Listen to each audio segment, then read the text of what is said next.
안녕하세요, 일렉트로캠입니다.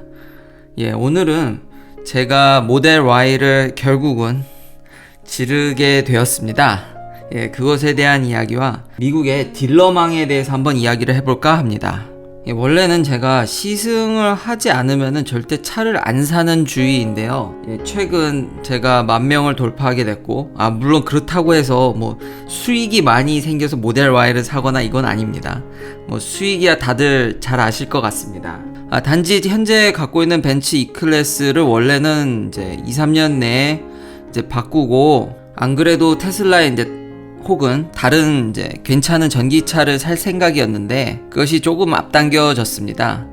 테슬라 전문 유튜버로서 모델 Y도 좀 알아가고 싶다는 점과 이게 제일 크게 작용했죠. 제가 지난 영상에서 말씀드렸듯이 이제는 이게 진짜 이제 가격이 애매한데요. 여전히 7,000불은 비싸다고 저는 개인적으로 생각은 하지만 제가 모델 3를 8개월, 9개월 전에 샀는데 그때에 비하면 진짜 많이 좋아졌거든요. 개인적인 호기심에 이제 경제성으로 따지면, 이제 가성비를 따지면 의미는 없지만 그래도 기능이 많이 추가됐고 이제는 이제 저의 호기심을 자극할 만한 정도는 올라왔기 때문에 이거를 현재 모델 3에 지르기에는 테슬라가 이런 정책들이 참 아쉬운데, 물론 오버롤리 전 테슬라에 만족하지만 이런 건 불만족스러운데 지금 모델 3에 이거를 FSD를 이제 풀어서 넣게 되면은 나중에 제가 혹시나 사람 이름 모르는 거니까요, 차를 되팔 때 이걸 인정받지 못하거든요. 기능은 잘 작동하겠지만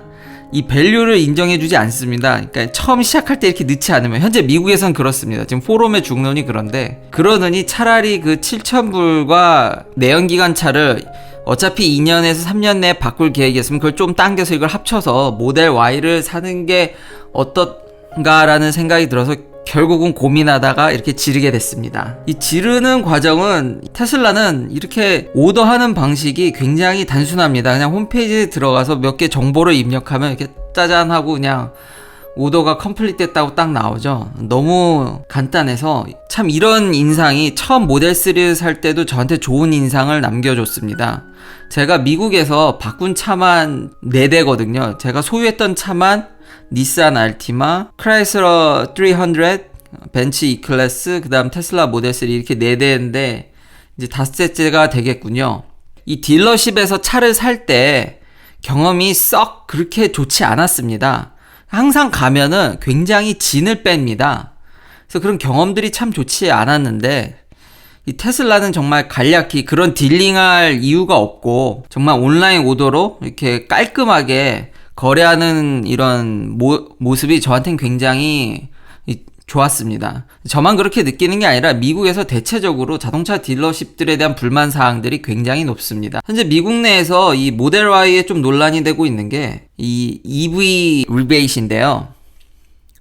중앙정부 보조금은 이제 다 사라졌습니다. 테슬라는 차를 너무 많이 팔았기 때문에 그건 다 없어졌지만 주별로 보조금은 좀 남아 있습니다. 이 주별 보조금도 사실 논쟁이 좀 있는데요. 지금 FSD 옵션을 하면 이 차값만 거의 6만 불이거든요. 근데 이런 차에 이제 세금 보조를 해주는 게 맞냐라는 의견들, 이제 미국 내 의견들이 많습니다. 전에도 이런 사실 반론이 많았거든요. 아무리 전기차 시장을 확장하고 싶지만 중앙 정부 보조금까지 하면은 이거 합치면은 10,000불 가까이 되는 돈을 보조해 주는 건데, 그땐 모델 S 가격이 1억이 넘었으니까요. 그러니까 부자들만 살 수 있는 차에 아무리 전기차 시장을 위한다지만 그렇게 세금 보조를 해주는 게 맞냐라는 의견이 많았는데, 그게 결국 먹혀서 지금 뉴욕은 6만 불 아래의 차들만 세금 보조를 하고 있습니다. 6만 불이 넘어가게 되면 세금 혜택이 확 줄어버립니다.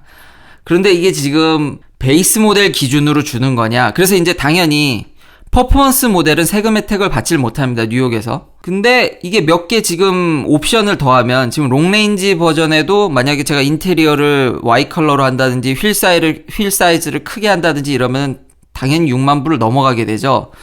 그러면은 지금 뉴욕 내에서도 이게 지금 모델 Y가 인도되기 시작한 지 얼마 되지 않아서 혼선이 많은 것 같습니다. 누구는 지금 텍스 리베이트를 받았다는 사람도 있고 못 받았는 사람도 있고 해서, 저는 그래도 가성비를 생각하기에 실내라든지 다른 옵션을 크게 생각하지 않아서 안전하게 6만 불 아래에서 이제 만들었습니다. FSD는 꼭 넣고 해서 6만 불 아래로 딱 맞춰서 이번에 주문을 하게 되었습니다. 오더를 하는 과정은 참 간략하고 심플해서 정말 좋지만 차 단차를 확인할 때는 썩 기분이 좋지 않았는데 이번에도 면밀히 한번 확인해서 차가 오게 되면 여러분들께 잘 알려드리도록 하겠습니다. 또한 제가 최근에 테슬라의 모바일 서비스를 불렀거든요. 이제 부른 지 2주쯤 돼서 이제 곧 오는데 한국같이 바로바로 서비스를 받기를 원하시는 분들은 좀 힘드시겠지만 워낙 미국에서는 다들 서비스가 느리기 때문에 이 고무 문제를 해결하기 위해서 어쨌든 저희 집으로 모바일 서비스가 친히 와서 고문 패키징을 갈아주기로 했습니다. 기다리는 점만 제외하고는 아직까지는 굉장히 만족스럽습니다. 이게 워런티로 다 해결이 되고 공짜이고 그리고 어디 문제가 있는지에 대해서 알려달라 그래서 추가로 알려달라 그래서 이걸 사진을 찍어서 다른 부분도 업로드를 했더니 모두 갈아주겠다고 하더라고요. 기다리는 점만 빼고는 현재까지 진행 상황은 굉장히 만족스럽습니다. 나중에 이제 고치게 되면 그것도 다 업데이트를 하겠습니다. 자, 돌아와서 저만 이제 불만족스러운 게 아니라 이제 사람들이 많이 테슬라의 이런 온라인 오더를 선호합니다. 딜러십 가서 진짜 짐이 너무 빠집니다.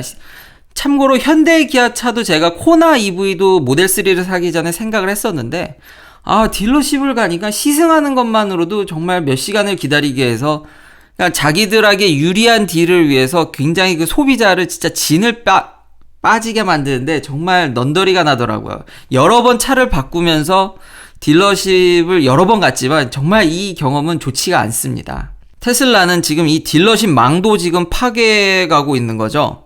그러니까 직접 소비자에게 차를 탁송한다든지 요즘 같은 상황에선 터치리스 딜리버리라는 것도 이제 만들어서 굉장히 접촉 없이 그냥 차를 진짜 무슨 아마존에서 물건 사듯이 이제 차를 보내는 시대가 됐는데요. 기존의 내연기관 회사들도 이렇게 하고 싶다는 기사가 나왔습니다. 이야기들이 있습니다. 이거 보시면 그런데 이게 왜 안 되냐면 기존의 딜러십 망들이 이런 나다라는 내셔널 오토모빌 딜러 어소시에이션이라는 이런 막강한 조직이 있습니다. 미국 내에. 이 조직이 굉장히 로비를 해서요. 아직도 저는 미시건이 마지막인 줄 알았는데 예전에 제가 영상도 이거 한번 만들었었는데 이게 모든 미국에서 테슬라가 이렇게 차를 팔 수가 있게 허가 나 있지 않습니다.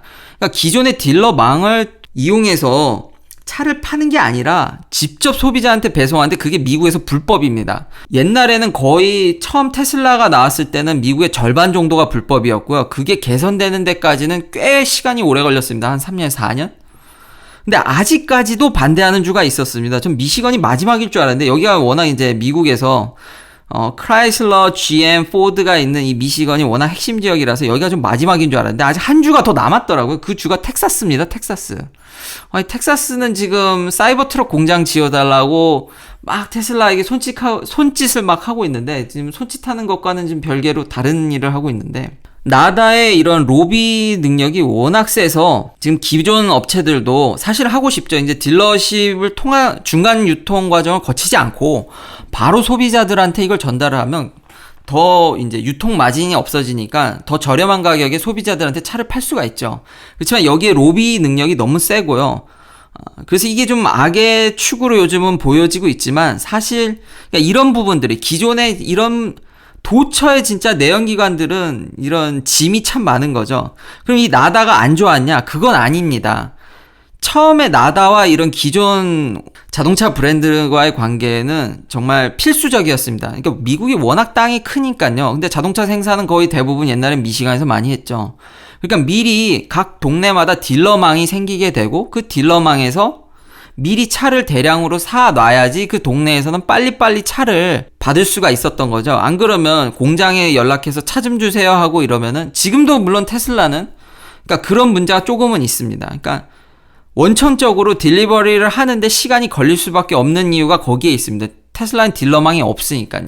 지금까지는 이분들 덕분에 기존 차들이 차를 참 소비자들한테 빨리빨리 넘겨줄 수 있었는데 지금 테슬라 때문에 이 망도 지금 무너지고 있는 거죠. 이런 망을 지금 테슬라 같이 아마 만드는 데는 왜냐면 이 정말 강력한 로비 단체이자 여기에 정말 많은 사람들이 일을 하고 있는데 이걸 다 지금 없애버려야 되는 거니까요.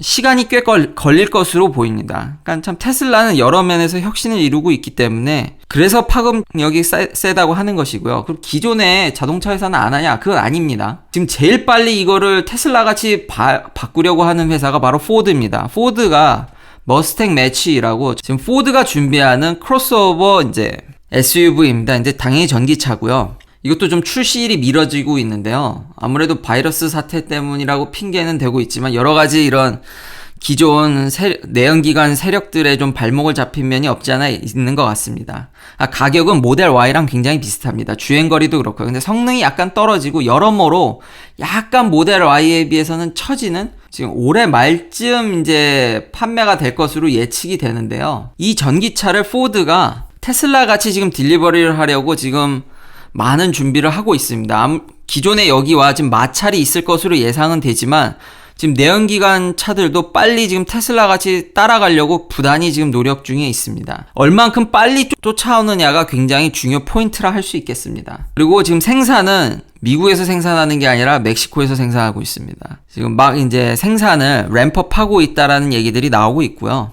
마지막으로 지금 테슬라가 그래도 최근에 가격을 좀 하락시켰죠. 모델 S나 X 같은 경우는 언리미티드 프리 슈퍼차징을 이제 혜택을 없앴기 때문에 가격 하락이라고 보긴 힘들지만 진입 장벽을 낮춘 것도 사실이고 모델 3는 실제로 2,000불을 할인했는데 모델 Y는 전혀 깎지 않았습니다, 가격을. 그래서 사람들이 이런 바이러스 사태에서 수요가 떨어진 게 아니냐라는 이야기가 있거든요. 또한 이제 전기차 수요가 좀 이제 감소하는 거 아니냐라는 이야기가 있는데 제 생각에는 아무래도 그런 영향이 있지만 여전히 지금 딜리버리가 줄었다고 할지라도 빠르면 4주, 늦으면 8주라고 나와 있거든요. 여전히 그러니까 테슬라 모델 Y는 기다려서 사야 됩니다. 다른 브랜드들도 공장이 문을 닫아서 차를 바로바로 이제 닫아서 이제 프로모션이나 이런 건 없어졌지만 차를 구할 수는 있거든요. 모델 Y는 아직은 많이 기다려서 사야 되는 것으로 봐서 물론 수요 감소가 좀 있겠지만 그동안 지금 바이러스 사태 동안 계속 테슬라가 이 모델 Y를 굉장히 램프업하려고 무지무지 노력을 한 흔적이 보입니다. 거기다 이제 모델 3랑 부품 공유가 75% 정도 되니까요. 그 효과도 적지 않게 드러나기 때문에 지금 딜리버리 타임이 줄은 게 아닌가 싶습니다. 그래서 개인적으로 모델 3도 저한테는 한 달 정도 걸린다 그랬는데 제가 주문한 지 2주 만에 받았거든요. 모델 Y도 빨리 오기를 희망하며 영상을 마치도록 하겠습니다. 시청해주셔서 감사합니다. 구독, 좋아요 부탁드립니다. 내일도 테슬라 관련 이야기들로 찾아뵙겠습니다.